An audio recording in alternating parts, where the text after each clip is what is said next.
Picture this: a king from the Sasanian dynasty, ruling over the islands of India and China with an iron fist and a heart of gold. This potentate had two sons, Shahriar and Shahzaman, two princes as brave and intelligent as they come. Shahriar, the elder, was the ruler of the prosperous realm of Samarkand, while Shahzaman held sway over a kingdom of his own. For 20 blissful years, they ruled their respective kingdoms, their reigns marked by joy and prosperity. But as the years rolled on, Shahriar yearned for his brother's company. He commanded his minister to extend an invitation to Shahzaman, seeking to reunite in brotherly love and camaraderie.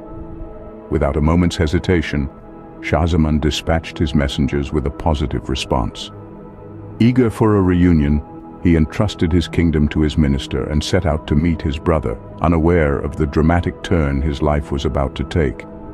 As Shahzaman prepared for this joyful reunion, little did he know his life was about to take a drastic turn. In the quiet of the night, Shahzaman's joy turned into despair. In the cover of darkness, he returned to his palace, his heart pounding with the anticipation of retrieving a forgotten jewel, a token of brotherly love. But what he discovered was far from precious. His queen, his beloved, locked in an embrace with a slave girl, a sight that struck like venom, poisoning his heart with the sting of betrayal.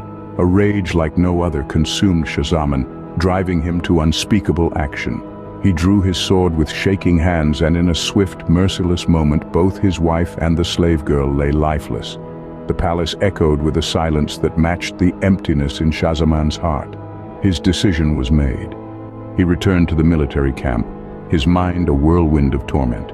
He embarked on the journey to his brother's kingdom, his silence a shroud over the sorrow that racked his being.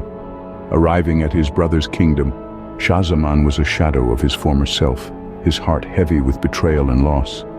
In the grandeur of his brother's court, Shahzaman's sorrow was a silent scream. Even amidst the joyous banter and gilded surroundings, Shahriar could not ignore the cloud of melancholy that hung over his brother. His laughter had lost its melody, his eyes held a distant gaze. Yet Shahzaman remained a fortress of solitude, his lips sealed with the weight of his grief. Shahriar, in his wisdom, mistook his brother's sadness for homesickness. The pain of being away from his kingdom, his people, his loved ones, he thought, was what haunted Shahzaman. Deciding to give him space, Shahriar chose silence, allowing his brother to heal in his own time, in his own way. But beneath the surface, Shahzaman's heart was a battlefield, his silence a shield against the painful truth. As Shahriar questioned the cause of his brother's sorrow, the silence between them grew louder, the story of Shahzaman's heartache remaining untold.